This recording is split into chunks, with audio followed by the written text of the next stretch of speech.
Assalamualaikum mikraldaki izkurmenler, keşifler xeyirlik olsun. Ben Adil Erulur.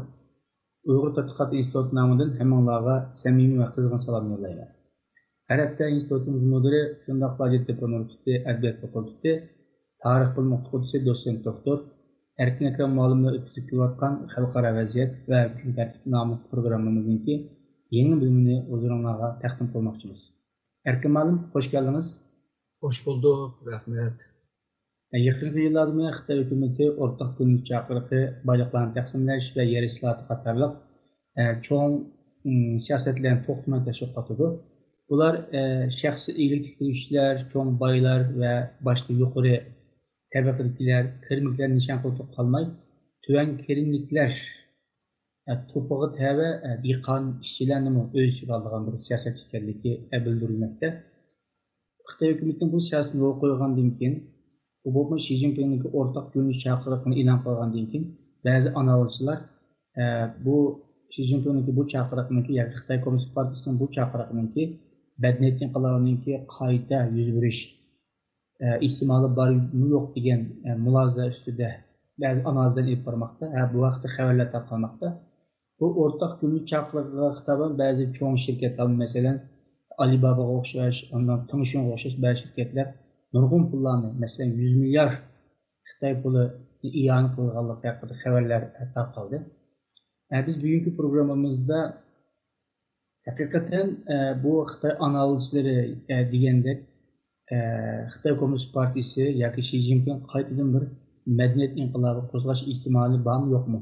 Va yoki bunday shikayatlar vaqtida nima uchun Xitoy Komünist Partisi barliq huquq qo'lda bor turib bu o'rtaq bo'linish, yer islohoti, bayliqlarni taqsim qilish qatorliq burungi kon zamonidagi siyosatlarni qaytadan o'tirg'i chiqadi.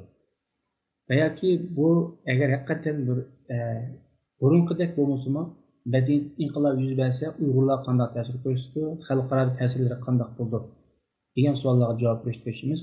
Oldindan Erkin Muallim birinchi savolimizdan boshlasak, Xitoy nimishqa hozir bu o'rtaq bo'linish, yer islohoti, bayliqlarni taqsim qilish deganda bu siyosatlarni qaytadan o'tirg'i chiqardi.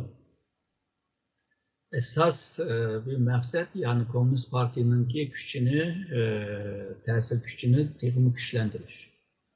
Ve şundakla bütün sahalarda Komünist Parti'nin tesirini, gücünü yeniden tiklep ve Xitay'ını Komünist Parti'ye bağlaşan esas mesele bu. Bununki arka görünüşü ve qaraydigan bolsak, şu keyinki 40 yıldan beri Xitay taraqqiy qildi. Bay olganlarma qattiq bay bo'ldi. Ve şundaqla yükselgen siri onunki raqiblarimi ko'p bo'ldi. Ve onun yükselişi bilan nurg'un qo'shni davlatlarga ansirashga başladı. Bu yükselib nemish qilmoqchidir.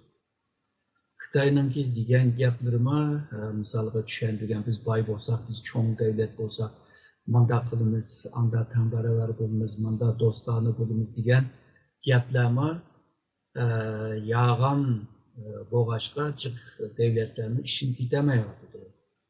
Misolga Tayvan'a qurolliq tehdit qilishi, Japoniyaninki zaminga ko'z tikishi degandek. Ondan keyin g'arb davlatlar bilan urushib so'kishi, Amerika bilan tang bo'lman deb Amerika bilan qattiq qo'llab bir siyosatni, ya'ni tashqi siyosatni va diplomasiy uslubni qattiqlashtirgan degandek. Mushu sebepten tüpeyli nurg'un davlatlar Xitoyninki haqiqatan tinchlik bilan yuksalamdi emasmi degan gumonni paydo qildi. Ondan başqa bu Xitoy xalqi boy bo'lgandan keyin bir qismi chet elga chiqadi, chet elni ko'rdi. Chet elni ko'rgandan keyin ideyalar o'zgardi. Ondan başqa Xitoyninki taraqqiyoti boy bo'lishi bo'libmi, shu 1980'lardan itibaren bir bala siyaseti vardı. Dört kontrolü bo'lishdi. Bir bala hazır şu 30-40 yaş etrafı. O ballar hem de kızlar yoki ayollar erkeklar Bular hem de asta şu hakimiyetinki beşiği ötüdüğün yaşlara geldi. Meyli kaysı seviyedeki emeldarlık olsun, katlamdaki emeldarlık olsun, bular hem de başvurdu. Ama bu ballar, yalğız bunda bir bala, öyünün edva bala ve şundaklar rahat yaşak ve komünizm terbiyesini pek almayan ya ki asıma onunla pek köngül bölmegen mundaq bir evlat yetişiyordu. Xitay bunun da mensire vardı. Yani chet eldeki meyli bu siyasi, iktisadi, xavfsizlik ve şundaqla ideoloji cetten, kıymet qarash cetten isimge karşı ya ki sığınışqa karşı Xitay Komünist Partisi özününki hakimiyetini tutuş için buna karşı çıkış lazım. Evet, ben degen nurgun hoşuna meseleler ve içki meseleler aslında aldığımızdaki 20 yılda Xitay'ın yüzleşilen nurgun meseleler var. Bunda bir meselelerini bir noktada ya ki bir merkezde hal kılış için Komünist Parti'ninki gücünü, tesir gücünü bir merkezde tutup duruş. Ve Komünist Parti'ninki alaylıgını, üstünlüğünü, hürmetke ilgi boğanlığını köstüş için bir takım siyasi hareketlenme başlamadı. Yani esas sebebi hem de Komünist Parti'ninki tesiri acizlavadıdı. Şundakla Xitay'ını başvuruş çektiğini acizlavadıdı ve parti acizlasa devlet, hakimiyet yok oldu. Şununla hazır aldığımızdaki yıllara karab şunda bir siyasetini tutaylı dep kılvatqandek bir turdu. Bu siz degендek muallim, hakikaten bu tarih dep qaralgan Qızıl ruhunun qaytadan canlanganlığı hakkında haberler kelýärdi. Mesela uçurtma texnik çoğun şirketlerninki qaytadan tüzəş hareketi, yani şirketlerin qaytadan tüzəş hareketi, onun için bu sene sahasında yüz bergen seçilikler, onun hakkındaki çıkan kılmışlarınki hükümet tarafından çekilişi ve o kip çıkan narazılıklar. Ondan başkası degендek yaş balalarınki toru uygunun hepimiz ziyade köpüyüp gitişi, xalqaralıq toru yıllarının hem yege ummuş bitişi, hatta marif sahası görülgen nurgun bu seçilikte yaki Xitayning gibi boyunca noto'g'ri istillar. Bütün ben bu tılgıp ötken meselelerin kendisi Xitayning içindeki, Komünist Partisi içindeki aşkın komünistlarının şu öz vaqtida Mao'nun qandaq bir tazlash hareketi ep qo'ygan bo'lsa, del o'sha Xitoy ichida tazlash hareketi eplish kerak degan bu gapni to'xtamay tashviq qilyapti. Bu Xitoylar degandek haqiqatan bu aşkın komünistlar degandek vaziyat shuncha xatarlikmi? Hem de misalga iktisat cetten desek, bazı şirketler güçlendi. Şahsi şirketler, o bay boğanlar mı oldu? Evet, siz misal beğendek, malum degendekler. Bular bay boğandan keyin bazı iktisat ve şundakla finans sistemini özü kuruşqa başlaydı. Misalga malum şirketindeki mavucu futbolma onun isimli kart finans sistemi var. O pulunu senin kartınla aylangan keyin sen bir banka kurgandek bulusandı. Sen bankadek bir nersini kurmasan, aşı pulunu mamzamaysın.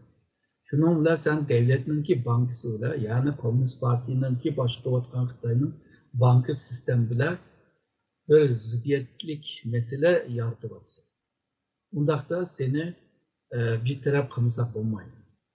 Onun için sen pul tepip hazır ticaret deganni taraqqiy qildiryapsa, yani to'g'rida ticaret qilish. Malum bu cetten xil ilgirligenti. Misalga bütün dünyada to'g'rida nima setish, mal setish. Bu tamaq setishdan şu qo'l soatgacha hamma nimani satalaydi. To'g'riga kirib mush narsa lazım deb talab qilsang, bir kunning 24 saatning ichida sanga 700 beralaydigan bir sistemni quryapti ve quryapti. Bu bo'lsa bütün dünya bilan bog'langan. Eğer de mayunun şirketi dünya ile bağlanıp geçse, Komünist Xitay o vaxtda mayunla qanday başqardı? Şununla mayunlama bir taraf kılış lazım. Onun şirketini pajlaş lazım. Onunki yolsuzluklarını tepip, şirketini tepip, onunla ceza veriş gerekiyor. Ma senetçiler bağın sırrı pul tetkik vardı. Ular o çok bunda kilişim kılgan çağda az bir pulunu yazıldı. Aslında yüşürüm bulup nurgun pul alırdı. Yani ağam pulu hem de normal bir kadrının ki ömür boyu tapamaydıgan ve körelmegen pullar. Bu çoğun pullarını tepip, çoğun yerlerini ilip, çoğun adamlarla arışıp, çetelge pul silip, meblağ silip, degandek bu artistler bu işlerini kıp ketkendan keyin başka orta ve orta töven seviyedeki insanların ki gazabını ve açığını keltirdi. Hem Komünist Parti bunda baylarını kontrol kılış test olurdu, hem de o kembergallerge, yani orta ve töven seviyedeki yaşavatkan haklarına bir yaxşı görünüş için bozma, bu artistlerine caylavadı. Bunu hemen düşendi bu Xitay'daki baylar, yani pulu bağlar. Bunlar hemen pulumuzni oturga taşlaylı, buna Reis Xi Jinping davadı da ortak bay bolaylı da. Bunda olsa pulunu mağmuşunda oturga taşlap yardım kıldığın işini derhal kılaylı da. Korkup derhal bu işlerini kılışkı başladı. Demisima o devletke bağlanan şirketlerinin ki bişirdikilerine katkı payı oldu. Ve bunların ki köpü hemmesi bu ikinci evlat Kızıl Şahzadeler köpü. Şununla bular pul tepip siyasi cettinme Xi Jinping'e boysunmaydıgan Komünist Parti'nin ki tesirine sen kılmaydıgan bunda bir halları var. Hem de bularını caylaşka toğul kildi hem de. Hem siyasi cetten bular yartıdığan xatarlikini yoktur. Hem de bularının ki koludaki bayılıklarını müsaade kılıp özleri eğer de bir yerde pulseli bir kembergalleri yardım kılış meselesi olsa onu kırgızıp yani pulunun ki bir yukarı bir merkezge doğru karab manganda baylıklanmışında bu vaxtıda bu Kırım tamponsuzluk degen bir ahvalni yarattı. Bu bolsa cemiyet karakterlik meselelerini yarattı. Bazıları bay bulup iş teşvik git vardı, bazıları yeme içeme yügenliği bir yerde aslında isyan çıkıyordu. Bu Xitay'ın tarihinde nurgun bunda ahvallar var. Şununla bunu mu dertleş için mi Xi Jinping şundak bir siyasetini elip bir vadı görünüyor. Bu hazır siz dep ötkendek Xitay memleketçi ve sırtıda nurgun kırsak duş giten ahval aslında meyli iqtisadiyatin, meyli marif, ictimai, pul mamul cihetin. Belki bu bazı Xitay analizleri degendek medeniyet inqilabıga burunqu okşumasını ama şunun karakterini alan bir hareket başlayışı mümkün deydiğen bir ihtimallıqım var ekan. Deyli, hazırkı şerait burunqu okşaş unda bir medeniyet inqilabını keltirip çıkarıp bir vaziyet bolmagan takdirde ama yanıla sizin gepinizden Xitayninki içki meselelerinki xilala ig'ir ekanligini ko'rib oldi. Bundaqda hazırkı chiqish ihtimoli bor deb turaylik. Şu medeniyet inqilabını yaxshi tushunish uchun o'z vaqtida bir medeniyet inqilabini chiqish sababini bir tushuntirib bergan bo'lsangiz. O 1958'lerde Mao tuyuksuzla şu Amerika İngiltere'ne iş gittiğimizde bir hareketine başlayan o Sekrep Atlaş, ondan denkin Üç Bayrak, ondan denkin Komünet, yani bularını emelleştirip bir kadem bilerle komünizmga ötümüzde bütün şu Xitay xalqini iqtisod ishlab chiqarish bo'libmi temir po'latni ishlab chiqarishga zo'rladi. Shuning bilan bu tog'ni eritimiz, toshni eritimizda bütün daraxtlarni, meyve daraxtlarini hammani yaptı. Ondan keyin xalqlar şu tog'larga chiqib şu ishlarni tashlab qo'yib, o ishlarga kirishgandan keyin o iqtisod burunqidan nacharlashib ketdi. Ondan keyin dehqonlarni desa, dehqonlar ondan keyin bir mu yerda manchilik ishlab chiqadi deb buni yağan narsalarni ko'tarib chiqdi. Aslında o bir muda onchilik açlık çıkmaydı. Şununla hemmisi bu yağancılık bilen başladı. Yani şu 50'інші yılda onçıga karşı çıkımızda bu adamını bitirip kıldı. Bunda bir hareketinin neticesinde iktisadının ki çöküşüge sebep oldu. 1960'lı kelgen çağda Xitay'ın iktisadı çöktü. Ve şundakla siyasi cepten, taşkı siyaset cepten Sovyetlerle münasebetini bozdu. Ve Sovyetlerle şununla benimki sağlam meblağlarını kaytıp da, qarzlarını kaytıp da değişikleşti.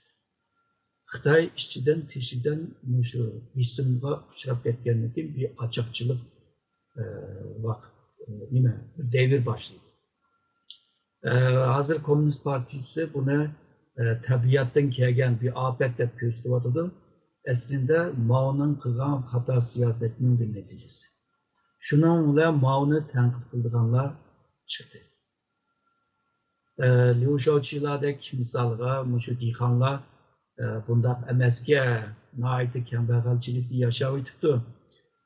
Ular yağandan shu hukumatga ochlik topshiramiz deb yağandan shu san sıfırlarni ko'paytib qilib o'zlari nihoyatda kambag'alchilik yashaydi edi. Ondan keyin bunda foydalilarni yezlarga berib ko'rib keldi. Boshqalarga abaqman degandek ishchilarni qanday ishlaganligini va bütün insonlar qanday po'lat to'mirlarni ishlab chiqarishda vayron bo'lganligini ko'rib kelgandan keyin Mao'ni tanqid qildi. Mao boshda bularni anlab o'zininki xatosini to'naydi. Ve bir mezgillikçe biraz ciddi rastçıl işlerini kılışkı başladı. İktisadi biraz yaxşırak boğamakta da Mao bunu unutmadı belki onu tenkit kılınlarını.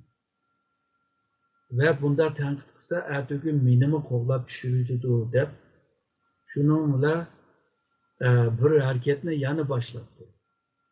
Yani bütün güller içilsin, bütün kuşlar sayrılsın degende hammadan sayrıtıp ondan keyin düşman dostunu ayrışkı başladı. Şu vaqt ondan keyin kim sayrılgan bolsa onu bitirib qilishga başladı. Ve birinci okni shu Liu Shaoqiga qarab urdi. Liu Shaoqi vaqtida davlat raisi. Ondan keyin o'ziga raqib bo'la oladigan, gumonlagan odamlarga karşı çıktı ve nurgun emeldarlarını Muşu Medeniyet Enklavi degan bir hareketinin ismi aslında adamlarını qiynash, öldürüş başladı. Bu teximi yiyilip, bütün cemiyetlerge yiyilip, ondan keyin medeniyeti boğan, kültürü boğan, bilimi boğan adamlarga ziyan beriş başladı. Bunu normaldeki bu harbiyler, saqchilar bilan qilmadi bunu. Ona şu yaş ballarını ışık saldı. Yaş ballar o akıllı teki toşmagaçka koludan kelgen bozgunçulukni hammani qildi. Ve şu devletninki emeldarları, devlet kurulgandan keyin marshal bo'lganlarninki köpünü ve generalның büyük çoğ general yani çoğ generallarninki köpünü hammasini şu yaş ballar öldürdü. Liu Shaoqi şunday qilib öldü. Şununla bu qaylamqanchilik chiqishga başladı. Yeni iqtisod çatak oldu. Çünkü bu Hunveibin degan bular pulni to'lamaydi. Xohlagancha bir yerlarga bormiz, mavzudonni qo'g'daymiz deb. Undan keyin guruhlar shakllanadi.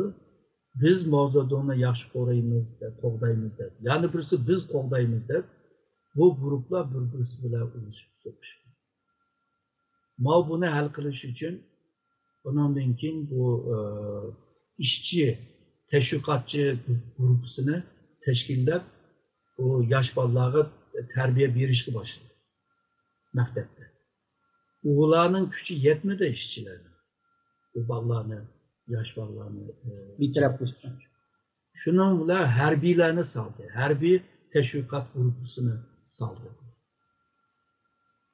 Biraz jimiqqan bo'ldi-yu, ama bu yoshlarni bu shaharda tutayversak bo'lmaydigan yezga bir haydaydi. Shuning bilan yoshlarni saraga haydadi. Yani sizlarninki qila oladigan cho'ng ish aslida shu kang etizlarda uzanlarni texima kuchinglarni ashada ko'rsatalaysizlar deb yağan şuvarlarla yaşlarını kovuluyor. Şunun bile biraz cimrikti. Ama anlıca siyasi cetten, medeniyet cetten, marif cetten, teknoloji cetten, aşı 1950'nin işide nurgun chettelden Xitayga qaytib kelib, şu teknoloji cetten en ilgar adamlarının kima köpüme şu medeniyen kılavının ki zulümüne uçurdular. Yani bir misalını birey, Bomoro degan bir adam var. Bu hem de İctimai Fənlər Akademisinin ki başlığıdır, en başlığı. Ve Komünist Parti'nin qo'llab kelgan Akomidan vaqti bu. Bilimlik bir tarihçi, bir sosyologdur. Ama Medeniyen İnqilabı kelgan chog'da onu qiynagan vaqtida o ikki balası chidamay binadan o'lib oldi. O'lib olsa yana o'lmagandek aşındak yaşıdı aşındak. Onun için chet eldan kelgan şu atom injenerlar, atom olimlari ve qolgan kimyo fizik chetdan bo'lgan bunday injener olimlar ulama hozir men degan misoldek ahvollarga uchradi. Deng Xiaoping'ninki bolasimi chidamay o'zini otgan. Hazırki Xi Jinping şu sarada chidamay o'g'irlikcha qichib kelib, undan tutup bağlab, ondan keyin Shanshiga olib o'tgan. Mushunda bir zulmninki bir xil ismi hamda Medeniyen İnqilobi. Ama bugünkü Xi Jinping bunu qılamaydı deb o'ylayman. Çünkü qilib qolsa, 40 yıldan beri hazırki tabovatları, baylıkları ve hazırki dünyanın ikinci iktisadi güç degan namı tugaydi deb o'ylayman. Yani bundaq Mao, çünkü Xi Jinping Mao emas. Boshqaramaydi, kontrol qilamaydi. Eğer de başlab qo'ysa, kontroldan chiqib ketish mumkin. Shuningga hozir shu qilaoladigan yerdan boshlab qilyapti. Yani jazolaydiganni jazolab, Komünist Parti'nin gücünü tiklash, shundaqla o'zining gücünü tiklash, inovatning gücünü tiklash. Keng ko'lamda bu ishni qilamaydi deb o'ylayman. Bo'libmi hozir tehi nurg'un dehqonlar tehi boy bo'lolmadi. Ular shu shaharga kirib pul topamiz deb shaharga kirib pul tepishga boshlagan, ama hozirgi vaziyat şirketlerde bundaq adamlarni ishlatishda biraz tanlab ishlatadigan bo'lib qoldi. Ondan keyin bundaq adamlar diploma bu bo'lmagandan keyin yoki bir kasbninki bir diplomasi bo'lmagandan keyin chiqib ishlatmaydi. Ondan keyin hozir Xitoyda shu ishchilarga sigorta qiladigan ishlar boshladi. Shirkatlar sigorta qilishni xohlamaydi bu ishchilar.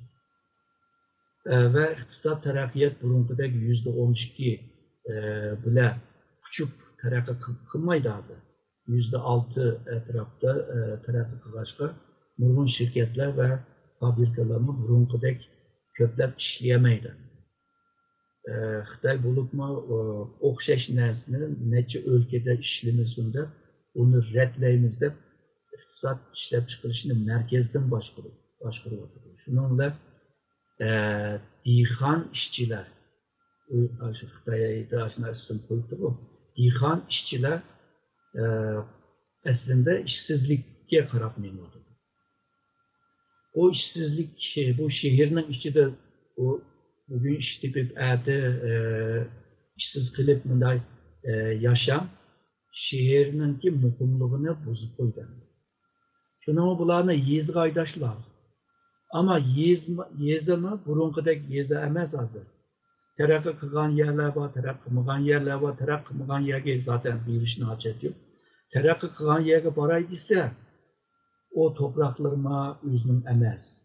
Nurgun fabrikalar, şirketler kurulup öz aldığı gibi bulanıma işe aldığım imkanlar bulundu. Bunda bir peydemdi. Bu şu baylar, bu şu dihanlarıma biraz baylığını bölüp versin diyendek birlikte bay bulaylı diyen gaplarını kılıvadı. Müşündak çoğun bir vaka yaratmaydıgan bir işlerini hazırca kılıp turvadıdı. Ama Medeniye İnkılabı'da onda kent kölam, çoğunkur, katlı, kolluk bundak bir hareketini hazırca ilip aramaydı dep görünüyor. Bu siz degandek malum Alibaba 2025 yılgacha 100 milyard xatolaşmasam Xitoy puli ya'ni yuan iyani qilganligini jakarlabdi. Tengshunmi 100 milyard xalq puli bir bo'pti hozirgacha. Boshqa shirkatlar mana shunday 10 milliarddan shunday berishga boshlabdi. Bu albatta mushtaq qilaversa u boylarning norozi bo'lish ehtimoli bor deb o'ylaymiz. Lekin bu san'atchilarni qanday bo'lmasin bir jamiyatda ularni qo'llaydigan odamlar bo'ldi. Hozir siz degandek bu dehqonlar, ya'ni dehqon ishchilar masalasi bor. Sirtdan kelgan besimlar bor. Onun için shunday bir cho'ng qiyinchilik oldida, Xitoyga nisbatan qiyinchilik oldida Xitoy Kommunist Partiyasiniki shuni bir kontrol qiladigan yoki hal qiladigan kuchi bormi? Siz kuchi bor deb qaramsiz yoki qanday qaraysiz bu masalaga?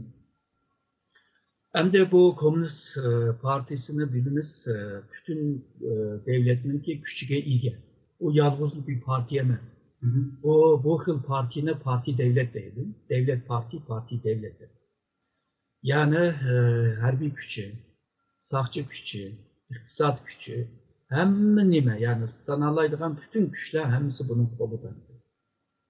Bu kuchlar nurg'un masalalarni hal qila oladi.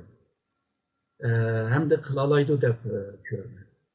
Ama partinin içinden eğer de bir bölünüş olsa, bu vakti de bu ben diyen küç mü bölüngen buludu ve zıddiye çıkıp bağınca bu vaktin içidenler parçalanıp yok oluşununki yolu karabmandı.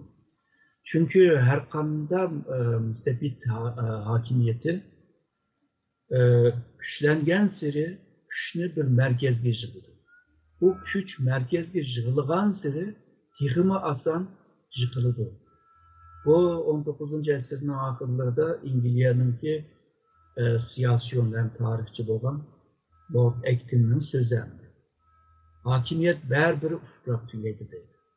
Ama mutlak olan hakimiyet çokum ufrak tüyledi. Şununla hazır güçlü bir merkezge yığıldı. O bir medeniyet tarihçisi var. Will Durant deydiğen. O 11 tomluk yoğun hacimlik dünya medeniyet hikayesi de tercüme kılındı. Bir kitap var. O kitabın 11. tomunun en ahırkı bölümünde tarihte neyin bilimiz diyen bölümde siyasi güçlünki şunda merkezine karab, çoksıga karab mangan vaxtıda bir içiden hacılığını, onundaki güçünü yeniden tahsimat kılışka karab mandu ve bu neçe yıllık dünya tarihindeki hülasaya da düşendirdi.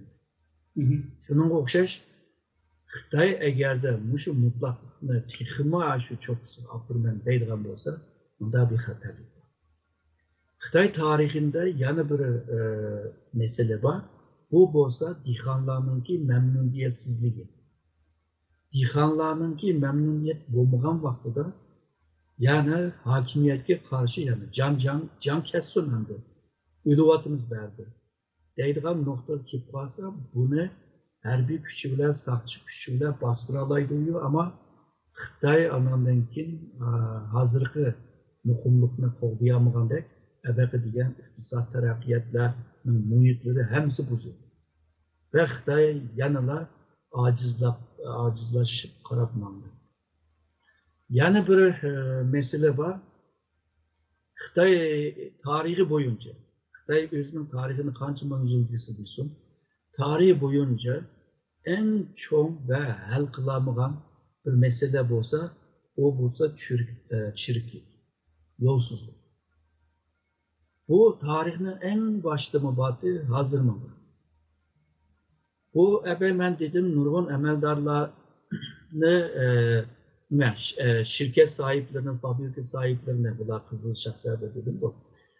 Bunlarını bir taraf kılmen dedi. Ama Xi Jinping'in ki hadisinden inisiğice hemisi muşu baylıkı sahip eden.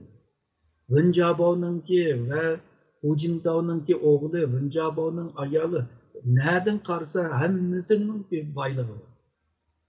Tıkılıp ketken. Ularını qanday hal qilsa. Bu iş bile mavu ebekmen degan yolsuzluk, şiriklik birleşkenden keyin o Komünist Parti qanchalik kuchli bo'lsa buni hal qilolmaydigan bir ahvolga tushib qoladi. Yani tarih boyunca mayli faciadek devlet olsun, Çin Şihuan'dan kurgan devleti olsun, mayli feodal vaxtidagi Han sülalesinden Mançurgacha bo'lgan devlet, mayli hozirgi sosyalist devlet olsun. Xitoy bundan qutulgani yo'q, qutulamadı. Çünkü Xitoyda qonun ishlamaydi. Çünkü mutlak kuch parti bo'lgandan keyin parti qonundur. Şununla kanun cette bir ennime aciz oldu. Bunda bir devlette ABK'men degan yolsuzluk, çiriklikler texmi avmandı. Bu bir günü olmasa bir günü Komünist Parti'nime çirtgandek, devletnime, hakimiyetnime çirtdi. Tarihte bo'lganda. Şununla Xitoy Komünist Partisi eğer de özlerinin degandek pakiz bo'lamiz ve rastçıl iş qilamiz, devletinin kelgisiga, xalqning bayashatig'iga, boy turmushiga tirishimiz deb rastlashni degandek qildigan bo'lsa, belki bir mezgil chiqmadi, ama hozirgi Xitoyninki hokimiyati abaqiman degan üç muhim meseleden tüpeyli Xitoy hozirgi ahvolni mundaqlıqı hemmisini tüytemeyle. Bir kısmını hal kılalaydı, bir kısmını hal kılamaydı. Hal kılamagan kısım yana mesele bulup yanıla devam kılıyor. Bu medeniyetisin ketken o adetlerini aslan tüyelgalıqı o mümkün emas. Bunda sizin gitmenizde bunu yakın çıkarsak bulan Xitoyda kanununki gücü yok, güçlü kanunu var. Yani Xitoy Komünist Partisi'nin kanunu var. Adaletin gücü yok. Xitoy Komünist Partisi'ninki gücünün adaleti var. Eğer de biz yakın ketsek bulandır. Ahirki programımızın ahirki sualı aklaşırsak, bu sual bunda Xitoy Komünist Partisi dedi, yani Xi Jinping, hazırki baylarını tırnaqsız cazalaş, seneçilerini cazalaş, yani hazırki katı kolluk siyasetini muşundaq tenqitler qaramay, narazılıqlar qaramay, yeni davamlaştırış iktidarı var mı yok mu? Bence bu baylarının hemmisini caylaydı deb oylamayman. Çünkü Xitoychada bir maqal temsil var, yani horozni öldürüp maymunni qo'rqitish deydi. Şununla moyum baylarını, moyum bir sanatçılarını, moyum bir karxançılarını, moyum aşpezini, moyum bir malını, moyum bir bilim adamını bir cazalap, ondan keyin qag'inini bir qo'rqitib tutup mağdu deb o'ylayman. Ama Xitoyda yok, ama Türkiye'de bor bir maqal temsil, maymun ko'zini ochdi deydigan gap bor. Yani Xitoy xalqining bir qismi ko'zi ichildi. Yanılı kona, Mao'nun vaqtida qilib qolgan kona, bu devirden qolgan vəziyyətdən düşüb qalğan üslublar bilan yeni tərəfiyyətdə peyda bolğan məsələlərini həll qılamaydı, yəni çox həll qılamaydı. Şununla Xitayınınki təxi çoğ qiyinçilik işlər təxi Xitay hakimiyyətini də güclü tutulurdu deyə oynayır. Sizinki gepinizin texnik kuvvetleş yüzüsün ben bir cemiyetine soğuktan azırak bir iş gep kılışını muhabbet gördüm.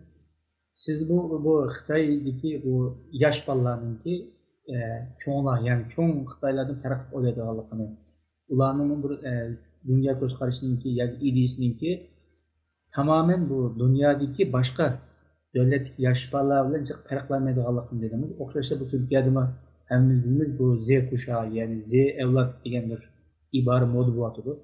Bu evlatlarının ictimai akınışı, dünya göz karışının bütünlüğü fark etkenlikini hatta buların küçüğününki bir siyasi hakimiyetini təxtdən ip taşıracaq derecede bir küçü varlığı hakkında analizde ilk vardır.